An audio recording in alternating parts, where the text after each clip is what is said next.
क्या कोई ऐसा डिलीट बटन है कि जो कर्म मैंने कर लिए हैं या जो गलतियां मुझसे हो गई हैं उनके सुधार के लिए कोई कंप्यूटर का ऐसा डिलीट बटन हो कि बस ये सारी फाइल्स जो हैं परमानेंटली डिलीट हो जाएं और मैं जो है इस कर्म बोध से बाहर आ जाऊं। यस, एक डिलीट बटन है। There is an easy way.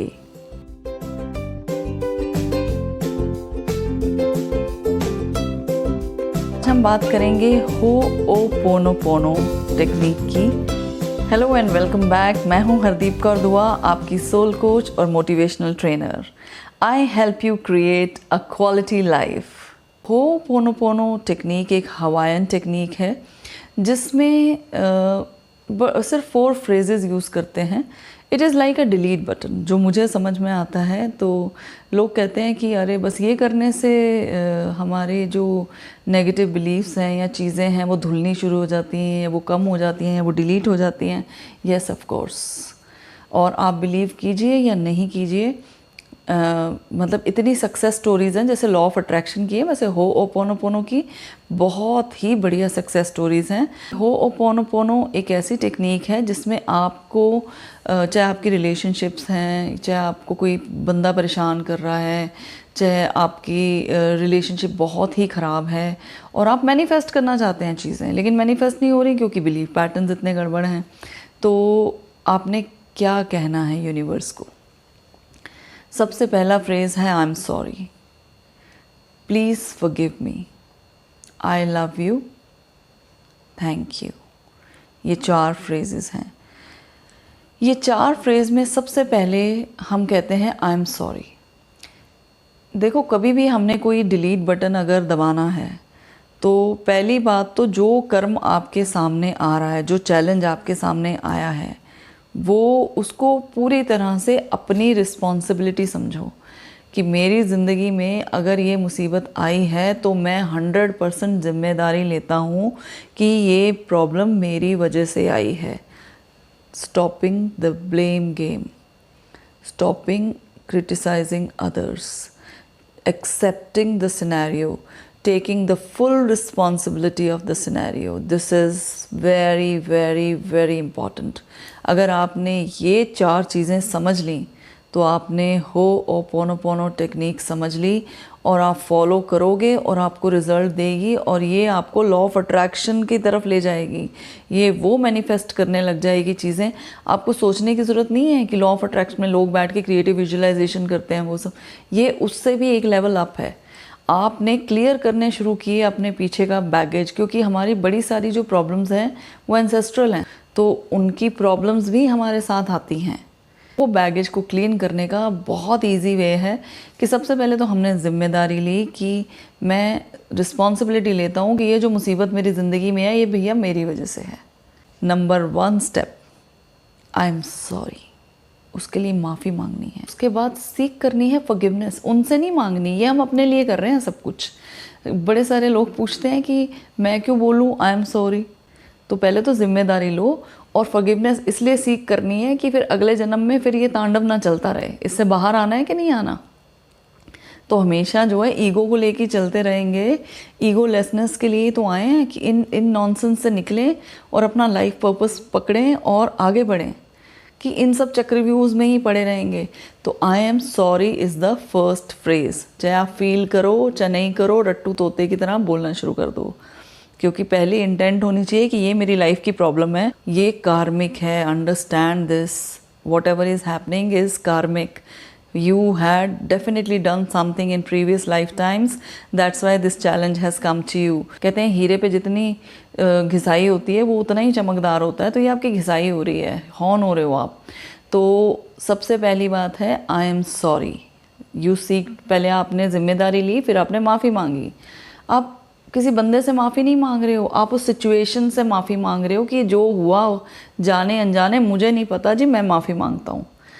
Forgiveness इसलिए मांग रहे हैं कि ये जो जंजाल आपने रचा है आपको अब याद नहीं है, तो आपने डिलीट बटन दबाना है, तो ये एक तरह का डिलीट बटन है। Please forgive me, I am sorry, please forgive me, I love you. आपने फॉरगिवनेस मांगी, उसके बाद आपने कनेक्शन बनाया कि वहाँ पे जो परमात्मा के घर में सिर्फ प्यार की, प्रेम की भाषा समझी जाती है, कोई अदर लैंग्वेज नहीं समझी जाती। हम वहाँ पर होते हैं तो हम टेलीपैथी से बातें करते हैं और वहाँ पे सिर्फ ये सोचा जाता है कि आप जो भी कहोगे मैं प्यार की भाषा में उसका आंसर दूंगा। वो लव एनर्जी होती है वहाँ। यहाँ आती हम 3 डिमेंशनल अर्थ पे नेगेटिविटीज़ में और ऐसी डेवलिश फंक्शंस में फंस जाते हैं कि लव एनर्जी को भूल ही जाते हैं। लव एनर्जी मेरे ख्याल हमारी लाइफ में वो लव एट फर्स्ट साइट होता है ना, वो शायद टीन एज में, तो वो रेड पिल परमात्मा ने वो एहसास दिलाने के लिए दिया हुआ है कि हाँ तुझे पता तो हो कि प्यार क्या होता है। नहीं तो जो लोग मेडिटेट नहीं करते, जो लोग नेचर से प्यार नहीं करते या अपने पर्पस ऑफ लाइफ से अटैच नहीं होते, उनको तो पता ही नहीं होता कि प्यार क्या होता है। तो अनकंडीशनल होता है जब हम एक्सपेक्ट नहीं करते। जैसे बेबी एकदम बॉर्न होता है, हमें रोना आ जाता है उसको देख के, हम उसको फीड करते हैं, रातों की नींदें ख़राब करते हैं, पीठ दुख जाती है। That is a kind of unconditional love, because you just know that it's mine. और आप बिना किसी एक्सपेक्टेशन के जब किसी के साथ प्रेम करते हो तो वो अनकंडीशनल लव है। There is no condition. Anyways, the third point is I love you, and that love means unconditional love. So the fourth thing is you say thank you for the wisdom. ये जो समझ आई है मुझे, इसके लिए thank you. I am sorry, please forgive me, I love you, thank you. 15 से 20 minute जो भी चैलेंज है आपकी लाइफ में, चाहे वो चैलेंज आपकी रिलेशनशिप है, कोई इंसान आपको परेशान कर रहा है, आपकी एबंडेंस रुकी हुई है, आपको हेल्थ इशू है, कैंसर है, डायबिटीज़ है, बात करो उससे एज अ पर्सनैलिटी। बैठो ध्यान में और कम्युनिकेट करो। सपोज़ कैंसर है किसी को, तो वो अपने कैंसर को एक पर्सनैलिटी दे के अपने सामने बिठाए और फॉरगिवनेस सीख करे। क्यों नहीं फॉरगिवनेस मांगे? हमने अपनी बॉडी को अब्यूज़ नहीं किया, उसको स्ट्रेस नहीं दिया, इतने एंगर को होल्ड करके नहीं रखा। तो ये लेटिंग गो पॉइंट है, ये पुश बटन है, ये डिलीट बटन है। होओपोनोपोनो टेक्निक मैंने कहीं पे पढ़ा था कि जब लोग मेडिटेशन में गए और वो उन स्टेजेस में पहुँचे जहाँ हम मास्टर लेवल पे जाते हैं, हमारी सोल जाती है और वहाँ पे फॉरगिवनेस का एक चैम्बर था। सोल्स जो हैं मास्टर्स होते हैं, फरिश्ते होते हैं, वो में ले जाते हैं। तो उन्होंने कहा मैं तो होपोनोपोनो मेडिटेशन करता हूँ। तो कहते okay then there is a different chamber for ho'oponopono. तो उनको डिफरेंट चैम्बर में ले गए और वहाँ पे कोई मेडिटेशन नहीं करनी थी, उनको एक मशीन में लिटाया और जैसे हमारी स्पाइन होती है जिसमें चक्रास होते हैं, उसमें लिक्विड करंट फ्लो करता है, तो वो जुब जुब जुब जुब करके जैसे कार वॉश होती है वैसे वॉशिंग हो रही थी। Because ho'oponopono is like washing away your negative karmas. सो इतनी ईजी, इतनी बढ़िया टेक्निक है। आप बिलीव करते हो, इट्स ओके। आप बिलीव नहीं करते हो, it works. So there you don't have to have faith in these things. Intent तो करो।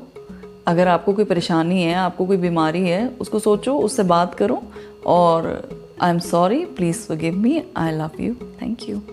तो 10-15 मिनट की कम्युनिकेशन रोज़ किया करो और सुबह शाम, और 21 दिन के बाद देखो क्या रिज़ल्ट आता है। और शेयर कीजिए कमेंट बॉक्स में और लाइक कीजिए, शेयर कीजिए अगर आपको समझ आती हैं चीज़ें, आपको लगता है कि ये नॉलेज, ये जो मैं बातें कर रही हूँ, ये और लोगों के लिए बेनिफिशियल है, तो please do share this channel, subscribe if you want. Thank you so much.